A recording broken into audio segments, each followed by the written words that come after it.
Жума күндүн урунтуу учурлары, орчундуу окуялары менен регион телеканалынан тааныштырабыз. Саламатсыздарбы? Назарыңыздарда күндөмү жыйынтык аналитикалык программасы. 9 май дүйшөмбү. Президент Садыр Жапаров 9 майда Бишкек шаарындагы жеңиш аянтында улуу атамекендик согуштагы жеңиштин 77 жылдыгына арналган митинг реквиемге катышты. Президент Садыр Жапаров 9 майда улуу атамекендик согуштун ардагери Аспек Жумашевдин үйүнө барды. Өлкө башчы ардагерди жеңиш майрамы менен куттуктап, чай үстүндө баарлашканча өлкөдө жүргүзүлүп жаткан өзгөрүүлөрдү айтып берди. Фашисттик баскынчылардан атамекенин коргоого Баткен облусунан 22 000 жоокер аттанып, 14 000 кайра кайткан эмес. Улуу жеңиш күнү 77 жылы артта калса да аталарыбыздын ирдиги эч качан унутулбай, алардын куралдаш достору аркылуу муундан муунга айтылып келет. Кыргызстанда айдоочуларды даярдап билим берген 18 мекеме жабылды. Бул тууралуу ИИМдин жол кыймыл коопсуздугун камсыздоо башкармалыгы кабарлады. 10 май шейшембе. Президент Садыр Жапаровдун 39 адамдын өлүмүнө себеп болгон Каргашалуу дача суу окуясынын үстүнөн кошумча иликтөө жүргүзүү үчүн коомдук комиссия түзүү чечимин дача суу айылынын жашоочулары колдошууда. Коррупция менен күрөшүү үчүн болгон иш-аракет айрыкча Ширшовдун кармалышы өз деңгээлинде курч мүнөздө жүрүп жаткандан кабар берет. Муну менен бир топ белгилүү дагы, белгисиз дагы күмөндүүлөр ачыкталышы ыктымал. Келечектин мектеби долбоору аркылуу Баткен облусунун Тажикстан менен чек арасына 5000 орунду мектептин курулушу өткөн жылдын аягына чейин башталышы керек болгон. Бирок жергиликтүү бийлик тарабынан жерге тиешелүү иш кагаздарды даярдалбай, курулуш иштери кечигип жаткандыгын атылган долбоордун өкүлдөрү айтышууда. Өлкө боюнча 10 майдан тарта мамлекеттик салык кызматы тарабынан чек талап кылып байге утубал лотериясын баштады. Лотерия ар квартал сайын жыйынтыкталып, баалуу белектер жеңүүчүлөргө ыйгарылат. 11 май шаршембе. Президент Садыр Жапаров Алексей Ширшовду кантип кабыл алгандыгын, УКМК жакында Бакиевтердин коттедждерин талап тонуп алган чоңдор менен убактылуу өкмөттүн кээ бир мүчөлөрүнүн ысымдарын жарыяларын жана ишти сотко жиберерин билдирди. Президент Садыр Жапаров дүйнөнүн алдыңкы 100 университетинин биринин магистратурасы менен докторантурасына өткөн кыргызстандык жаштар үчүн $50 000 тегерегинде стипендия каралып жатканын билдирди. Чүй облусунун милиционерлери 9 жыл мурда 2 адам өлтүрүлгөн иштин бетин ачты. Белгилүү болгондой, атылган иш Ички иштер министрлигинин жеке көзөмөлүндө болчу. Акыркы учурда тамак ашка ууланган учурлар Кыргызстандын бир катар аймактарында катталды. Массалык уулануудан ондогон жарандар ооруканага түшүп, дарыгерлердин көзөмөлүнөн өтүштү. 12 май бейшембе. Президент Садыр Жапаров 12 майда улуттук коопсуздук мамлекеттик кызматынын жаңы имаратынын салтанаттуу ачылышына катышты. Президент мындай заманбап имараттардын ачылышы менен алардын ишинин эффективдүүлүгү жана ыкчамдыгы жогорулайт деп ишенет. Кыргыз Республикасынын Юстиция министрлигине караштуу жаза аткаруу кызматынын кайтаруу жана күзөтүү департаментинин түзүлгөнүнө быйыл 80 жыл толду. 12 майда Транспорт министрлигинин имаратында дача суу окуясын иликтөө боюнча түзүлгөн коомдук комиссиянын биринчи отуруму болду. Жол угушунун жүрүшүндө комиссиянын катышуучулары иштөө маселелерин, регламентти жана башка уюштуруу маселелерин талкуулашты. Жалал-Абад облусунда 11 майдан 12 майга караган түнү нөшөрлөп жааган жаандан улам Базар Коргон, Сузак, Аксы, Ташкөмүр жана Майлы Суу шаарында сел жүрдү. 13 май жума. Сузак районунда селден жабыр тарткандар учурда чатырларда күн кечиришүүдө. Анда жашагандар палаткадан күндүз ысык тартып, кечинде сыз өтүп ыңгайсыздык жаралып жаткандыгын айтышууда. Өзгөчө Кырдаалдар министрлиги жарандарды сел каптоонун алдын алууга чакырды. Алайык 13 майда күндүз жана 14-15 май күндөрү нөшөрлөгөн жамгыр жаайт. 13 майда айыл чарба министри Аскарбек Жаныбеков Чүй облусуна иш сапары менен барды. Анын алкагында министр айыл чарба кластердик багыттары боюнча мөмө жемиштерди иштетүүдөгү абал менен таанышты. Кыргызстанда ажылык сапарга баруучуларды каттоо 13 майда аяктады. Өлкөдө каттоо жумуштары 25 апрелден башталып, ар бир шаар райондордо операторлор жарандарга кызмат көрсөтүштү.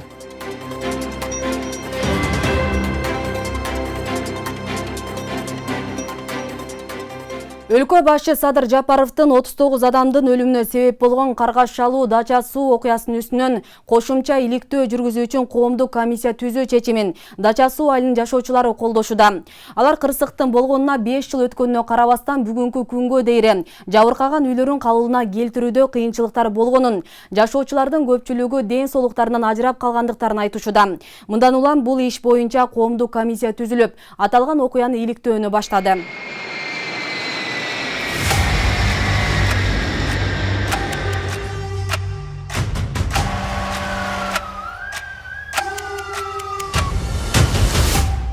Туура 5 жыл мурда 2017 жылдын 16 январында Манас эл аралык аэропортунун жанындагы Дача суу айылына туркиялык компанияга таандык Боинг үлгүсүндөгү жүк ташыган учак кулап түшкөн. Каргашадан 35 жергиликтүү тургундун өмүрү кыйылып, алардын катарында Турдугүл Ахунова да 2 секелек небересинен ажыраган. Ал күн айтам го, мен баткен кетип, самолет түшкөн күнү эртеси күнү хабар барды, анан келдим. Анан кесем кичинекейini таптыр, каттасы жок. Каттасын 2 күндөн кийин тапты. Меме общий лицо жок да. Каттасы 7-чи класс окуйт деди. Кичинекей ал мектепке енді кирем деп аткан маалы. Картайып бул түстө түз калбады. Оң карап күлөсүң, тетир карап ыйлайсың, отурасың да. Каргашалуу окуянын кесепетинен Дача суу элинин көпчүлүгү ден соолугунан ажырап, материалдык чыгымга учураган. Жашап жаткан үйлөрү жараксыз абалга келгендиктен көпчүлүк жарандар жер которуп көчүп кетүүгө аргасыз болушкан. 2017 жылы үйдөн эрте туруп мен ишке камына чыгып кетаткам. Ишке камына чыккан убакта ошо мыяктан өрт чыгып калды. Өрт чыккан убакта ошо жолдошум тура калды. Жолдошум турган анам эмне болду десем, мыяк жаркырап күйүп атыптыр. Жаркырап эмне болду экен деп самолет түштү деле көчөгө чыкса, ошо самолет түшүп мен кара төтүм болуп көрүнбөй калыптыр. Ошол убакта өзүбүз оордук. Мен өзүм ооруп больницага жатып жаттым. Жолдошум жатып жатты, бүтүбүз эле жатып жатты операциядан. Тамагыбыздан жарака кеткен ошол убакта. Кайра эме кылдык баарын, ремонттодук эме пайдасы болбогон эме. Ушу тамагыбыздын беремекандык сырттагы сарайды көрдүм, ошолордон бери эле эме болду да, жабыркак.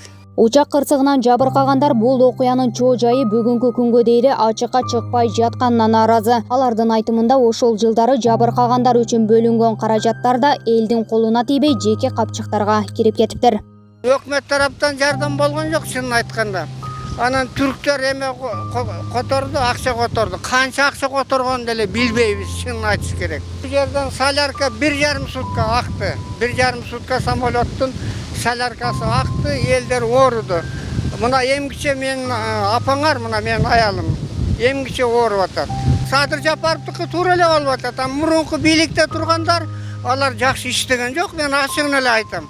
Буга чейин Дача суудагы учак кырсыгына байланыштуу кылмыш иши козголуп, бирок тийиштүү жыйынтык болбой жаткандыктан президент Садыр Жапаров окуянын үстүнөн кошумча иликтөө болоорун, ал үчүн коомдук комиссия түзүүнү тапшырганын билдирген. Дача суу окуясы боюнча иш абдан начар, жай жылып жатат. Иликтеген тергөөчүлөр мурдадагы иликтеген, балким көп нерселерди жашырып коюп жатышабы деген маалымат беришти. Ошондуктан коомдук комиссия түзүү чечимин кабыл алдым. Жакында тескеме чыгат. Активдүү жарандарыбызды, иликтөөчү журналисттерибизди, өкмөттүк эмес уюмдардын өкүлдөрүн дагы чакырабыз. Иликтөөгө мамлекет тараптан ар тараптуу жардамдар көрсөтүлөт. Президенттин мындай кадамга барышыбыз колдошубуз керек. Бул жерде адам өлүмү жөнүндө, адам өмүрү жөнүндө сөз болуп атат. Экономикалык кылмыш жөнүндө сөз болуп атат. Ошонун ээси ким? Ошо учактын ээси ким? Ал кандай максатта колдонулган? Кудай деле бар экен, Кудай өзүн жазалады. Бирок тилекке каршы адамдардын өлүмү менен коштолду да. Ошон үчүн президентибиз бул жерде ар тараптан колдоп турушубуз керек. Мамлекет башчысынын кабыл алган чечиминен кийин коомдук комиссиянын курамы түзүлүп, 12 майда комиссиянын алгачкы отуруму болуп өттү. Жолугушуунун жүрүшүндө катышуучулар иштөө маселелерин, регламентти жана башка уюштуруу иштерин талкуулашты. 6 айга бөлүнүп, ЖП фильмди эске алуу менен маалыматты кандай кылып беребиз, ошолордун баардыгын так жазып алсак. Комиссияга мурдагы инвестиция министри Алмамбет Шыкмаматов төрөгалык кылууда. Түзүлгөн курамда ар тармактын өкүлдөрү бар.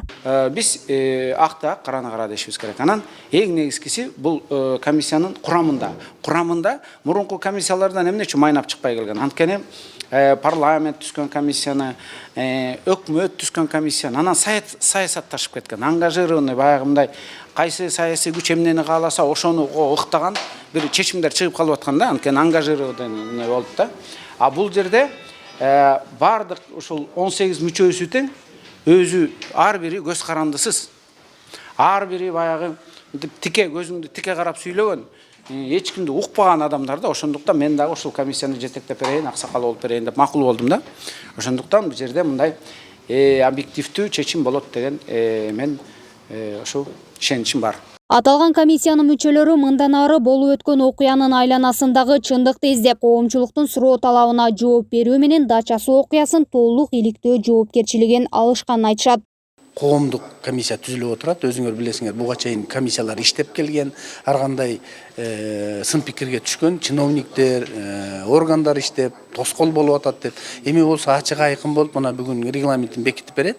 Анан жана айтып кеткендей бир 3 тарапка бөлсөк, маселелерди технический жагы, самолеттун учканы, эмне үчүн, кайдан учуп, кайда келаткан, кандай конгон, эмне үчүн авария болгон да, эмне үчүн конуп ушундай окуя болгону, анын дагы документтерден далилдешибиз керек.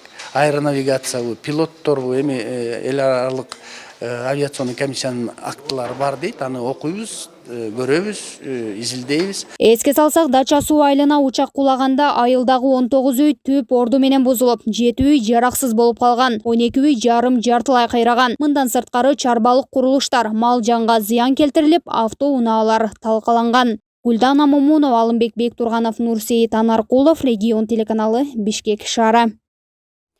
Жалал Абад облусунда 11 майдан 12 майга караган түнү нөчүрүлүп жааган жандан улам базар коргон, Сузак, Аксы, Ташкөмүр жана Майлуу суу шаарында сел жүрдү. Аксы районундагы Балапан сай сел сайында сел жүрүп, автоунаа менен 8 адамды суу агызып кетти. Алар жергиликтүү тургундар тарабынан куткарылып, ооруканага жеткирилген. Мындан сырткары облус аймагындагы турак жайларды суу каптаган. Ал эми Сузак районунда өзгөчө кырдаал режим алыны элек. 4 майда селден жабыр тарткандар учурда чадырларда күн кечиришүүдө.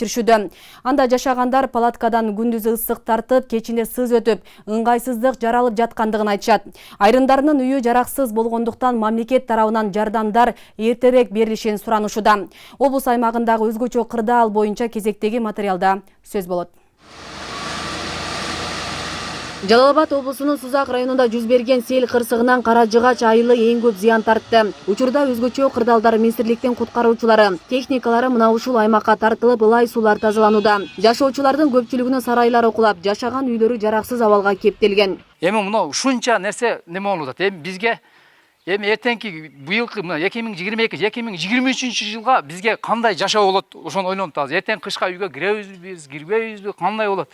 Же башка жактан чектиребиз бизге кандай кылат? Бизге караңгы. Азыр биздин эшигелибизде ушу ылайларды тазалап, маркверки кылып атат. Мамлекетке да рахмат. МЧС келди, айыл өкмөттөрдөн немелер келип атат, мугалимдер, ушу иштегендердин баары келип атат. Рахмат ушу элге дагычы, ушу немеге дагы. Эми бул жерде мисалы үчүн мына Сайфиддин Атайбеков айыл өкмөтү, Барпын айыл өкмөтү, ушулар ушул каналды каздырыш керек эле да. Мисалы үчүн мынягын Барпык каздырыш керек эле, биягын Сайфиддин Атайбеков каздырыш керек эле. Ушуну кылышкан эмес 5-6 жылдан беричи.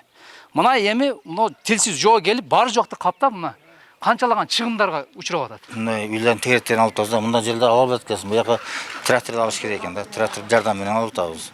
А так биз кол менен үйүнө кирип чыкканга, туалетке барганга, эшин алып тазалаганга ошол үйлөрдүн ишин тазалап атабыз. Каражыгач эң опасный болгонуна байланыштуу көп жабыркаган турак жайлар бүгүнкү күндө тазалоо иштери жүргүзүлүп атат. Ошондой эле Атайка, Шор суу каналдарын бүгүнкү күндө өзгөчө кырдаалдар министри тарабынан казылып, кооптулук бүгүнкү күндө жоюлуп калды деп эсептейм. 4 майда жаап өткөн жаандын кесепетинен пайда болгон сел Сузак районундагы 907 турак жайды каптаган. Анын жыйынтыгында 23 турак жай жараксыз деп табылды. Мындан сырткары ондогон мал жандыктары 500дөн ашык үй канаттууларын суу агызган. МЧСтин мониторинги, жанагы архитектура, кадастр кызматтары биригип ошол үйлөргө кайсыл турак жайга кирген, кайсыл турак жай жараксыз, кайсы турак жай бай орточо эме болгон, кайсыл турак жайды тазаласа канааттандыра алдык деген эмени чыгарып атышат. Булардыкы эми жанагы суу курганда дагы үйлөр пасатка берип жарылат да, ошон үчүн кайталап мониторинг жасалып атат бул боюнча. Анан ветеринардык служба ошол малдардын Mesela bir жылқы баш, 3 жанагы мал жандыгы, 3 баш эшек, 60 баш тоок, ушу үрдөк бар жогун жүжөлөрдөн бери эсептеп чыгышып бүгүнкү күндө жыйынтыгын алар да берип атышат. Мен өкмөткө келип мынерден адам бер, жардам бер деп дагы келдим неме кылып. Материалдык чыгым тарткан тургундар атайын түзүлгөн штабка келип өздөрүнүн маселелерин айтып даттанып жатышат. Анткени менен азырынча чыгымдар толугу менен эсептелип чыга элек. Жабырлануучуларга кандай жардам берилери да белгисиз. Президенттин Жалал Абад облусундагы өкүлү Абсатар Сыргабаев кайсы бир өлчөмдө компенсация төлөнөрүн билдирүүдө. Бүгүнкү күндө бардыгы эсептелип бүткөндөн кийин биз министрлер кабинетинин төрагасына кат жолдойбуз. Ушунун маселесин чечип компенсация берүү боюнча.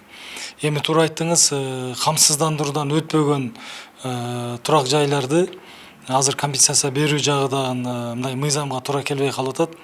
Азыр эми биз бул боюнча ушул президентке кайрылабыз.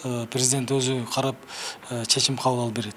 Бирок ар бирине компенсация берилет. Чоңдар келип нерде отуруп көрсүнчү, кандай акыбалда экен. Бир күн отура алат экен кечке чейин. Сузак районунда селден жабыр тарткандар учурда чатырларда күн кечиришүүдө. Анда жашагандар палаткадан күндүзү ысык тартып, кечинде сыз өтүп ыңгайсыздык жаралып жаткандыгын айтышууда. Айрымдарынын үйү жараксыз болгондуктан мамлекет тарабынан жардамдар эртерээк берилсе дешет. Ошо каналдын боюндагылар бардыгы эле жараксыз болуп калды. Үйгө жашаштын мүмкүнчүлүк болбой калды. Ойлоп, көчкөнү көчүп түштү. Эми жардам берет деп үмүт кылып эле отурабыз. Жардам беребиз дешип атат, эми билбейм. Эми жазып кетишип атат, ошо жардам берилет деген үчүн жазып кетип атса керек, анан ого деле мынаным жок, анам жок дебестен жаңы үй курабыз деп фундамент куюп, ого теректерди бүт растап кыркып койдук эле. Ол теректерибиз кетти. Бош 5 комната 4 комната үй эле, бир сөрү болчу, ону менен 5 болчу. Анан 4-өнүн ичине ылай толду. Күн ысыганда кызып ысып кетип атабыз. Мына жаш балдар бизго эми Аллахтын жиберген сыноосуна чоңдор чыдайт экенбиз, жаш балдар чыдай албайт. Каражыгач айылында тазалоо иштери жүргүзүлбөй жаткандыгын, жааган жамгырдын кесепетинен жумуш токтоп тургандыгын өзгөчө кырдаалдар министрликтин адистери билдиришүүдө. Селден жабыр тарткандар үчүн 16 чатыр тигилип, учурда 14 үй бүлө мында жашап жатышат. Үйлөрдүн тазалоо иштери бүгүнкү күндө толугу менен аткарылды, бирок анын ичинде азыркы техника менен тазалай турган үйлөр дагы бар. Тазалана элек, себеби багы жамгырдын кесепетинен келген ылайлар суу болгонуна байланыштуу тазаланганга мүмкүнчүлүк болбой атат. Ушу 1-2 күндүн ичинде ушу кургап калса, тоорсуп калса, ушу тазалаганга мүмкүнчүлүк болот. Техника таштайбыз. Азыркы учурда техникалар деле кызматтардан, адамдардан келген, жергиликтүү тургундардан баары иштеп атышат, иш алып барып атат. Мына достор, могу жаңылардын жолу. Өткөн суткада Аксы районундагы Балапан Сай сел сайында сел жүрүп, автоунаанын ичиндеги 8 адамды суу агызып кеткен. Алар жергиликтүү жүргүнчүлөр тарабынан куткарылып, жабырлануучулар Таш көмүр шаардык ооруканасына жеткирилген. Өзгөчө кырдаалдар министрлиги мындан сырткары жеринде 2 унааны агызып кетүү кооптулугунан сактап калышкан.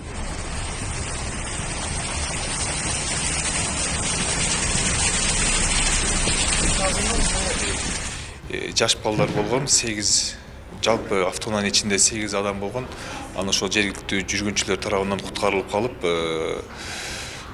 Таш көмүр шаарындагы ооруканага жеткирилген. Алардын ден соолугу боюнча дарыгерлер көзөмөл жүргүзүп, абалдары жакшы болгондугунан ошо үйлөрүнө жөнөтүлгөн. Андан сырткы ошо калган 2 автоунаага куткаруу, аларды жардам берүү максатында биздин Таш көмүр шаарындагы номер 2 өзүнчө издөө куткаруу отрядынан жалпы 25 куткаруучу чыгып, жардам көрсөтүп, туруктуу жайгашкан жерлерине кайта келишкен. Жалал Абад облусунда 11 майдан 12 майга караган түнү нөшөрлөп жааган жаандан улам Базаркоргон, Сузак, Аксы, Таш көмүр жана Майлуу суу шаарында сел жүрдү. Жалпысынан Базаркоргон районунун Акман айылындагы 26 турак жайды суу каптап, анын ичинен 11-нин королоруна сел суулары кирип, бир сарай авариялык абалга келген.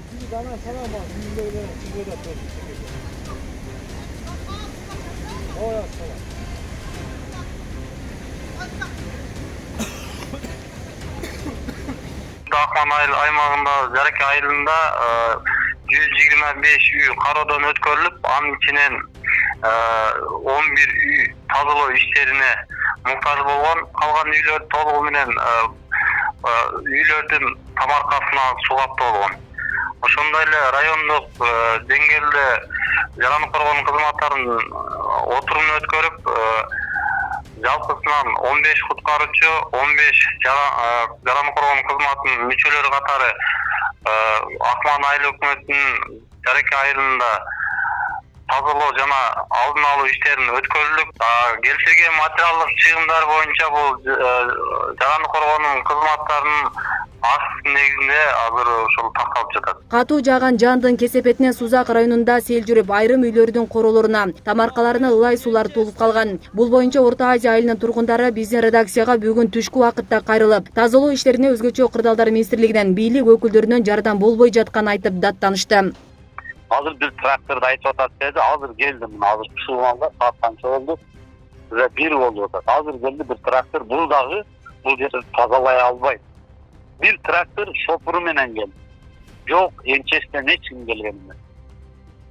Бир депутаты, бир өкмөтү, айыл баш өкмөтү, же бир жардамчысы бирөөсү келип бул жерден может жаш балаң суу жутуп калды, же мындай болуп кетти. Эч ким бирөө келип кабар алган адам жок. 6-7 нарышта балдар бар. Биз күнү 1,5-2 эвакуация алып чыгып, бала чакалар кайра өздөрү келишип турган. Эптеп бирин азыр эч ким эми тазалоо арыкты трактор келди, бирок бул аны тазалай албайт. Мен дагы кимге кайрылышымды билбей ушул немеге кайрылдым. Жаан чачындуу аба ырайына байланыштуу Жалал Абад шаарындагы тийиштүү мекемелер кезек менен нөмөткө туруп сел коркунучун көзөмөлгө алып жатышат. Тиешелүү кызматтар кечээ түнү менен сел арыктарына толуп калган агындыларды тазалап, каланы суу каптоо коркунучуна жол беришкен эмес. Бирок сунун нормадан көп келген үчүн Барпы Сейил көчөсүнө гана суу ачкан. Сел арыгыбыз бар. Ал сел арык, чөк арык жана хан арык деп. Ошол чөк арыгыбызга курорттон түшкөн суулардын көптүгүнө байланыштуу ашуу иштери, анан кийин билесиздер, мусорлар чогулуп агып келип калат. Ошону алдын ала неме кылып биз тазалоо иштерин жүргүздүк.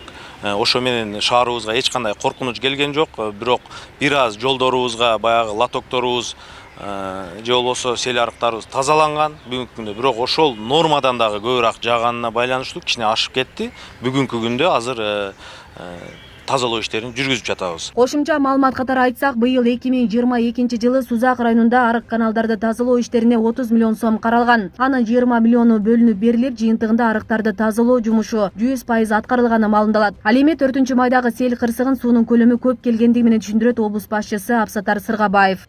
Бардык чаралар көрүлүп атат, каналдар чоңойтулуп, ал жерде эң негизгиси көпүрөдөн жана көпүрө кичинекей болуп, ал жерге дарактар агып келип тосулуп, ал жерден өтө албастан аркага суу кетип турган айылдын ичине кирген да. Бүгүнкү күндө көпүрөнү бузуп салдык, бардыгын толугу менен. 2 көпүрөнү буздук. Андан сырткары МЧС тарабынан быйыл ошол жээгин, дамбаларды көтөрүп, бекемдөө иштери жүрөт. 2 тараптан 150 метрден 300 метр дамба болот. Асел Садыкова, Замирбек Тойчубаев, Регион телеканалы. Келечекте мектеби долбоору аркылуу Баткен облусунун Тажикстан менен чек арасынан 5000 орундуу мектептин курулушу өткөн жылдын аягына чейин башталышы керек болгон. Бирок жергиликтүү бийлик тарабынан жерге тиешелүү иш кагаздарды даярдалбай, курулуш иштери кечигип жаткандыгын аталган долбоордун өкүлдөрү айтышууда. Курулушту каржылоо Орусия тарабынан жүргүзүлүп, алгачкы этабына 4 миллиард рубль бөлүнгөнү да айтылууда. Кененирээк аймактык кабарчыбыздын материалында сөз болот. Өткөн жылы Баткен районунун Карабак айыл өкмөтүндөгү чек арага жакын 165 гектар жерге 5000 орундуу мектеп куруу аракеттери башталган. Келечекте мектеби долбоору аркылуу жамааттык коопсуздук кызматташтык уюмуна мүчө болгон мамлекеттердин окуучуларына билим берилет. Бул боюнча аталган долбоордун жетекчиси Олег Чагин мектеп курулуучу жерден кабар алды. Идея Баткенской школы в том, чтобы Баткендеги мектепте бир гана Баткендин окуучулары үчүн эле эмес, кошуна Тажикстандын, Казакстандын, Өзбекстандын, Түркмөнстандын ортосундагы комплекс болуп калат. Бул мамлекеттер менен алдын ала сүйлөшүүлөр өткөн.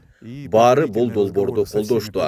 Курулушка керектелүүчү чыгымды ар бир мамлекетке 10%дан бөлгөндө да чоң каражат болот. Кыргызстан бул долбоорго жери менен кирип жатат. Бул да өтө зарыл бөлүгү болуп эсептелет.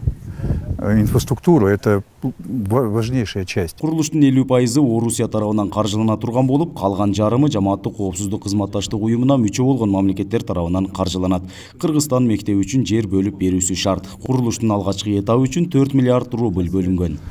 Ошол жактан каржыланып, Россия Федерациясы жактан сунушталып, бирок биз кыргыздар ушу проектини ушул жерде өздөштүрүп кетишибиз керек. Инициатив Кыргызстан тараптан болуш керек. Бул проект үчүн Олег Александрович айтып кеткендей, ВТБ банктан биринчи этаптагы 4 миллиард рубль бөлүнгөн. Мына азыр эми проектке биз киришибиз керек. Аталган мектептин курулуш иштери өткөн жылдын аягына чейин башталышы керек болчу. Бирок жергиликтүү бийликтер тарабынан даярдала турган иш кагаздары кечиктирилип жаткандыктан азыркы күнгө чейин баштала элек. Эми ушундай чоң долбоор келе жатканда, ушундай миллиарддаган долбоор келе жатканда, жергиликтүү жетекчилер уктабаш керек эле.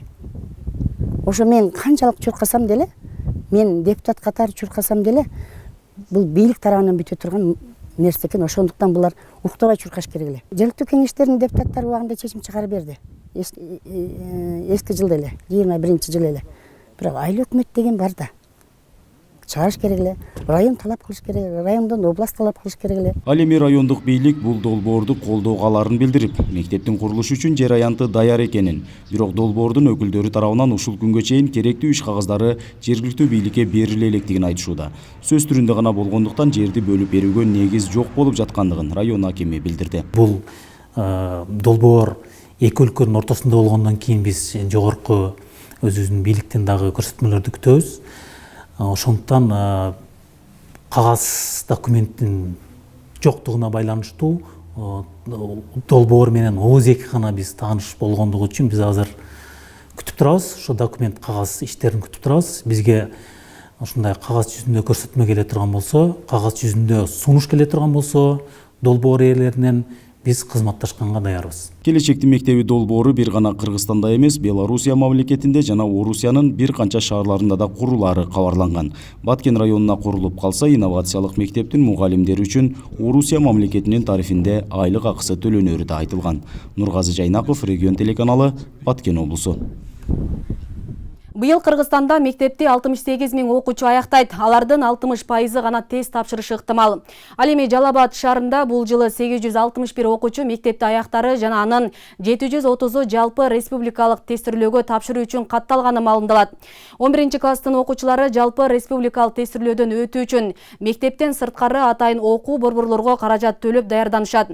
Бирок бул даярдыктан өтүү үчүн айрым ата-энелер балдарына каражат табып берүүгө чамасы жетпес анык. Мындан жалпы республикалык тестирлөөгө даярдануу үчүн атайын мектепте кошумча сабак киргизилиши керектигин тургундар тарабынан айтылууда. Адина Кеңешева Жалал Абад шаарындагы номер 1 Михаил Бабкин атындагы мектепте 11-класста окуйт. Жалпы республикалык тестирлөөгө өткөн жылдын октябрь айынан бери даярдык көрүп келет. Жетиштүү балл алган болсо медициналык окуу жайга тапшыраарын билдирди. Мен 11 класста окуйм, 1 мектепте. Анан даярдыкты, ортого даярдыкты мен октябрдан бери баштадым. Анан ошолдон бери даярданып, катуу даярданып жатабыз. Анан предметныйдан мен медик болоюн деп химия биологияны тамдадым. Азыр ошого даярданып атам. Анан Кудай буйруса ошол КГМга поступать этем. Номер 1 Михаил Бабкин атындагы мектепте бул жылы 134 окуучу 11-класста аяктайт. Атылган мектеп өткөн жылы жалпы республикалык тестирлөөдө шаардагы башка мектептерден эң көп упай алган. Бизде бардык окуучуларыбыз мына жылдын башынан баштап эле сентябрь айынан баштап өздөрү атайын секмга барышат, окуй турган бардык мугалимдер бар, ошолор менен сүйлөшүп дополнительно окуудан сырткары түштөн кийинки эсепте түштөн кийин булар көбүнчө дополнительный сабактар боюнча катташат, обедке чейин өзүнүн мектепте окушат. Обедтен кийин жана мугалимдер менен байланышып, мугалимдер менен окушат дополнительно. Жалал Абад шаары боюнча бул жылы 861 окуучу 11-класста аяктайт. Ал эми жалпы республикалык тестирлөөдөн өтүү үчүн 730 окуучу катталган. Калгандары ар кандай себептерден улам катталган эместигин билдиришет. 861 окуучунун ичинен бүгүн 700 окуучу жалпы республика тестилөө каттоодон өтүшкөн. Ал эми жеке мектептер, атайын орто окуу жайлар, бүтүрүүчүлөрү ошондой эле өткөн окуу жылында кандайдыр бир себептер менен жалпы республика тестилөөгө катталбай калган окуучулар прошлых лет деп коебуз, алар бизден билим берүү бөлүмүнөн катталышты 33 абитуриент. Жалпы Жалал Абад шаарында бүгүнкү күндө 927 абитуриент жалпы республика тестилөөгө катталышты. 11 класстын окуучулары жалпы республикалык тестилөөдөн өтүү үчүн мектептен сырткары атайын окуу борборлорго каражат төлөп даярданышат. Бирок бул даярдыктан өтүү үчүн айрым ата-энелердин чамасы жете бербейт. Мындан улам жалпы республикалык тестилөөгө даярдануу үчүн атайын мектепте кошумча сабак киргизилиши керектигин тургундар тарабынан айтылууда. Мектептин базасында мектепте 11 жыл окугандар, ошол жерде жакшы эжеке, жакшы агайлар бар. Ошолордун алган түшүнүгү, ошолордун берген түшүнүгү менен өтүп кетсе болот. Именно ушул тестирование, анан кийин мына даярдык курстарын ачып, сабактарын ачып, ата-энени кыйнап акча алып, ошол эле 11 класстын базасында өткөндө гана булар кайталап акчасын алып өткөзүп коюп атат да. Өттү, анан мындай болду, окуду, даярдык көрдү деген. Мектепте эле азыр мына мектеп агайлардын, эжекелердин айлыгын көбөйтүп койду. Ошол жерде бир класс неделясына бир жолу ачып коюп, ошол жердин өзүндө балдардын жөндөмүнө карап, каяка барасың, эмне деген бир темаларды коюп, ошону өздөрү эле өтүп койсо болот. Эң сонун болот. Кыргызстанда быйыл жалпы республикалык тестилөө 23 майдан 28 майга чейин өткөрүлөт. Тест тапшырууну каалаган бүтүрүүчүлөрдү каттоо өзү окуган мектебинде уюштурулуп берилет. Ал эми мурда бүтүп кеткендер шаардык жана райондук билим берүү бөлүмдөрүнө кайрылуулар керек. Быйыл мектепте 68 000 окуучу аяктайт. Алардын 60% гана тест тапшырышы ыктымал. Айбек Исабеков, Аскар Маматисаков, регион. Өлкө боюнча 10 майдан тарта мамлекеттик салык кызматы тарабынан чек талап кылып байге утуба лотереясы башталды. Лотерея ар квартал сайын жыйынтыкталып, баалуу белектер жеңүүчүлөргө ыйгарылат. Бул туурасында салык кызматынын төрагасынын орун басары Ислам Кыдыргычев билдирди. Ал белгилегендей, лотереянын максаты жарандарды экономикалык сабаттуулукка үйрөтүп, өлкө бюджетине көмүскө экономиканы ачыктап, пайда алып келүү болуп саналат. Иш чаранын башкы байгесине борбордон батир коюлган. Кененирээк кийинки материалда сөз болот. Мамлекеттик салык кызматы 10 майдан баштап чек талап кылып байге утубал акциялык лотереясын баштады. Максаты элди экономикалык сабаттуулукка чакырып, мамлекеттик казынага көмүскө экономиканы ачыктап, пайда берүү. Стимулирующий акциянын ишке киргизүүсү максаты жалпысынан ошо биздин азыркы көмүскө экономикасы ачыкка чыгаруу. Андан тышкары эң дагы бир негиздүү маселе бул биздин ошо жарандарыбызды ошо салыктык грамматикасын көбөйтүү. Мындайча айтканда, бүгүнкү учурда бирдемелерди сатып алгандан кийин чекти талап кылуу биздин привычкабыз болуш керек да. Ошондойго алып келди. Ошондой гана мезгилде мына башка да дүйнөлүк практикаларда көрсөтүлүп кеткен эң көмүскө экономика ачыкка чыгарыштын эң бир эффективдүү инструменти ошо ККМ аркылуу да. Ошо бүгүнкү күндө канчалык ККМде көбүрөөк орнотулуп, көбүрөөк колдонушса, ошончолук биздин экономикабыз ачыкка чыгып, жана бизнес жүргүзүүдө дагы жакшы атаандаштык пайда болот. Ошону эске алуу менен дагы белгилеп кетчү маселе жанагы лотереянын алкагында коюлган пристер бүгүнкү күндө бюджеттен каражат кеткен жок. Бул жанагы биздин ак ниеттүү ишкерлерибиз ошону эске алуу менен бизге ошо пристерди партнер катары бизге чыгарып берип атышат. Бул акциялык лотереяга катышуу ар бир жарандын колунан келет. Жана кассалык чекти талап кылуу менен жарандар төмөндөгүдөй шарттарда оюнга катыша алышат. Салык чек мобилдик тиркемесин жүктөп жана каттоодон өтүү. Соода кылган же кызматтарды пайдаланган сайын ККМден касса чегин талап кылуу. Мобилдик тиркемеге кассалык чектин QR кодун сканерден өткөрүү керек. Мына чек сразу чыкты да, 1622 сомго, мына 1622 сомго да. Лотерея жалпысынан жыл соңуна чейин жүргүзүлөт дейт мекемеден. Ал этабы менен ар квартал сайын жыйынтыкталып, жеңүүчүлөргө эл аралык рандом системасы аркылуу белектер ыйгарылат. Старт алган алгачкы жыйынтык 1-июлда чыгарылаары маалымдалды. Биринчи розыгрышты биз 1-июлда отабыз. 1-июлда 2 автоунаа, 10 iPhone, 10 Samsung, флагманский Samsungдар. Андан тышкары бир нече бытовой техника коюлуп, путевкалар ойнотулат да. Ортоңку интервалы 1 квартал. Эң башкы байга бүгүнкү күндө 1 батир. Анан мен жана айтып кеткендей, партнерлорду да чакырабыз. Партнерлор эгерде дагы ушул жалпы теневой секторду ачыкка чыгарып, ак ниеттүү атаандаштыр түзүү маселеси болуп атат. Ошону түшүнүп дагы может батирлерди, автоунааларды берип калса, анда ошол баарын тең биз ошол лотереяга байгеге коюп ойнотобуз. Бул алгач ирет калктын кассалык сабаттуулугун ачып, билинбей кетип жаткан каражаттарды казынага кайтарууга өбөлгө болору айтылды. Бирок бул үчүн ар бир жаран чоң маани бериш керек дешет эксперттер. Бул алгач экономикалык зор мааниге ээ экендиги кошумчаланды. Өлкөгө салым кошуш үчүн сөзсүз эле бир чоң кызматка барып же бир иштерди жасоо үчүн эмес, ушундай майда иштерди жасап деле ККМ чек сурасак болот. ККМ чек бул кыргыз экономикасына кошулган салым. Мисалы, азыр ККМ чек колдонбосок, мен миллион сом соода кылсам деле бир эле 1000 сомго патент алып иштей берем.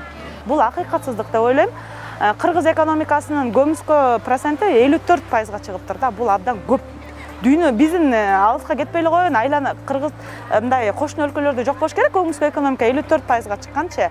Эгерде биз ошол көмүскө экономиканы сыртка чыгарууну кааласак, мамлекеттик салык төлөнсө, ошол мамлекетибиз мынага жетишпей аткан мектептерди, ооруканаларды, жолдорду салуусун кааласак, анда мамлекетке жардам беришибиз керек. Буга кошумча жарандар оюнга катышууда эле эмес, башка учурда дагы соода саттык иштеринде чек талап кылып, финансылык сабаттуулукка үйрөнүүсү керектиги айтылат. Бул өлкө экономикасына кошкон чоң салым болот дейт салык кызматы. Ал эми оюнга катышууда жарандар жыйнаган чектин сканерленген суммасы автоматтык түрдө акцияга катышууга мүмкүнчүлүк берген лотереялык уникалдуу номерлерге алмаштырылат. 1000 сомго уникалдуу бир ID номер берилет. Алишер Асанов, Калыс Өмүралиев, Регион телеканалы, Бишкек шаары. Мына ушундай маалыматтар менен күндөмү жыйынтык аналитикалык программасын жыйынтыктайбыз. Студияда Асел Сыдыкова болдум. Кийинки эфирлерде амандыкта көрүшөлү, дем алуу күнүңүздөр көңүлдүү улансын.